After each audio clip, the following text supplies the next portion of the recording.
तो चलिए अब यहाँ से सीधा आपको लिए चलते हैं गौतम बुद्ध नगर की ओर। मुख्यमंत्री योगी आदित्यनाथ आज गौतम बुद्ध नगर के दौरे पर हैं, कार्यक्रम में पहुंचे हैं, संबोधित कर रहे हैं। क्या कुछ कह रहे हैं आप भी सुनिए। माननीय विधायक दादरी श्री तेजपाल नागर जी, भारतीय जनता पार्टी के नगर के अध्यक्ष श्री महेश चौहान जी,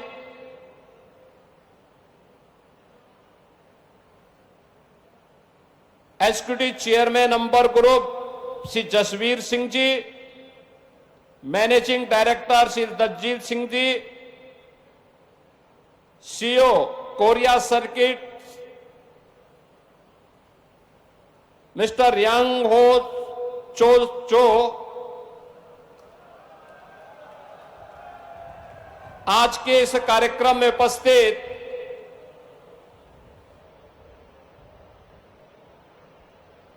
भारतीय जनता पार्टी के सभी पदाधिकारीगण, यमुना अथॉरिटी से जुड़े हुए हमारे सभी अधिकारीगण, अंबर ग्रुप से जुड़े हुए उनके सभी सहयोगीगण और उपस्थित बहन और भाइयों, मैं सबसे पहले आदरणीय प्रधानमंत्री मोदी जी के प्रति आभार व्यक्त करता हूं और इस अवसर पर भारत को इलेक्ट्रॉनिक मैन्युफैक्चरिंग के नए हब के रूप में स्थापित करने के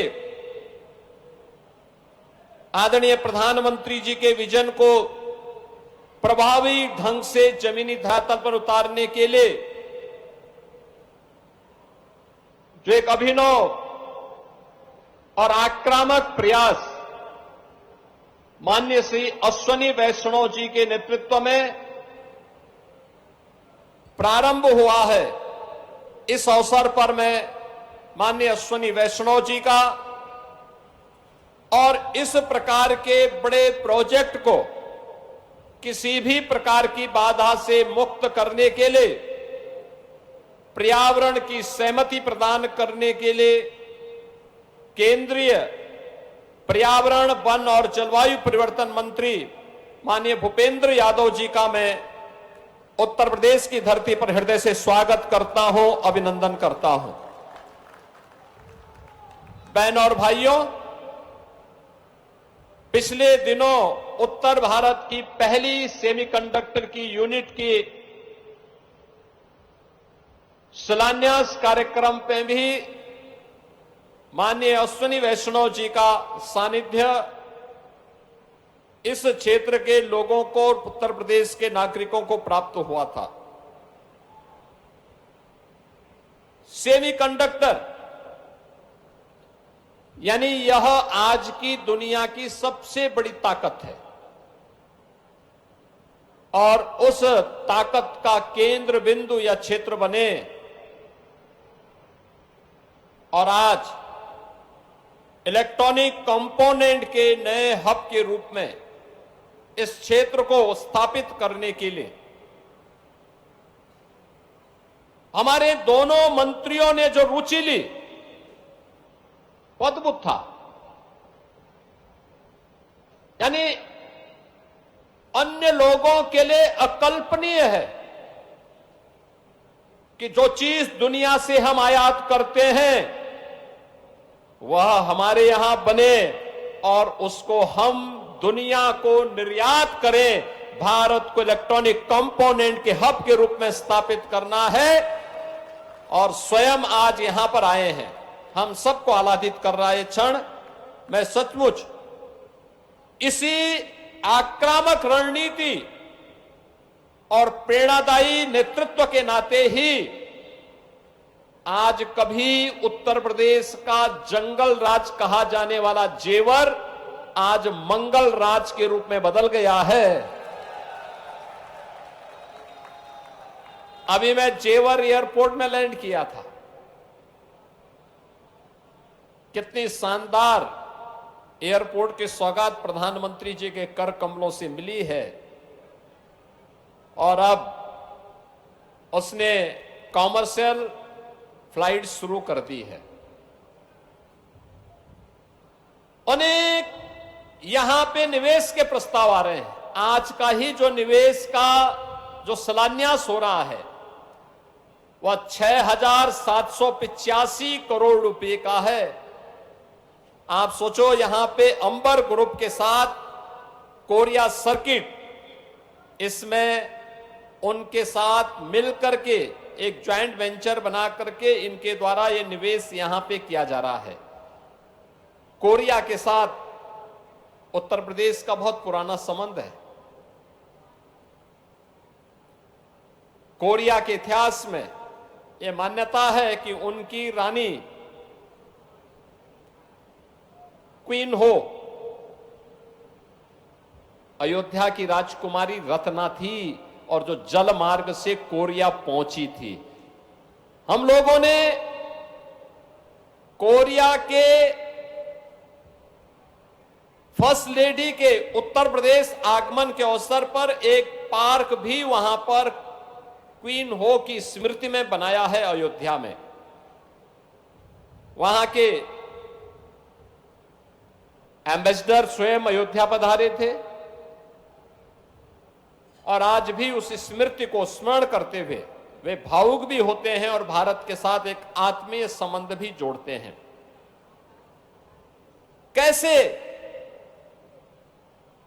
आक्रामक रणनीति हो, समर्पण का भाव हो और आत्मानुशासन हो, कैसे कोई देश इलेक्ट्रॉनिक मैन्युफैक्चरिंग का हब बन सकता है।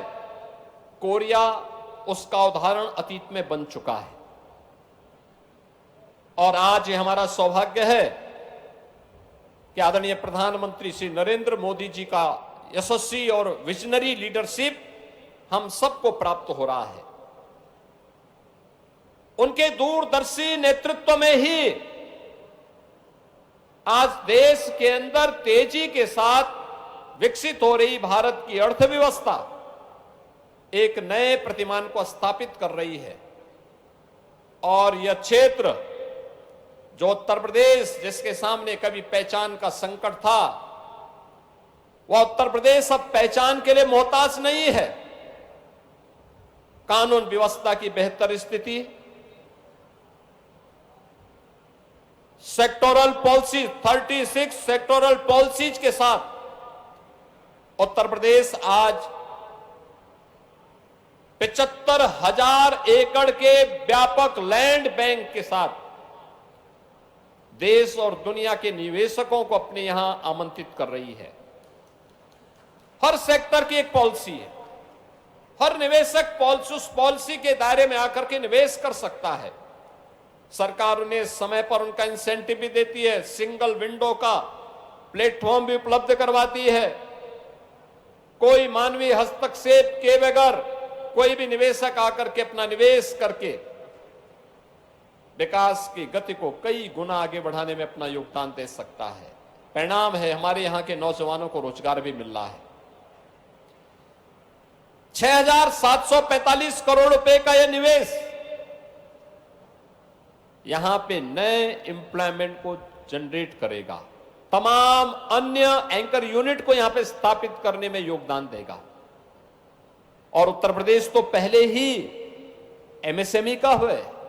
96 लाख एमएसएमई यूनिट हमारे पास है, जिसे हमने आदरणीय प्रधानमंत्री जी की प्रेरणा से 1 डिस्ट्रिक्ट 1 प्रोडक्ट के रूप में देश और दुनिया के सामने प्रस्तुत किया है। बहनों और भाइयों,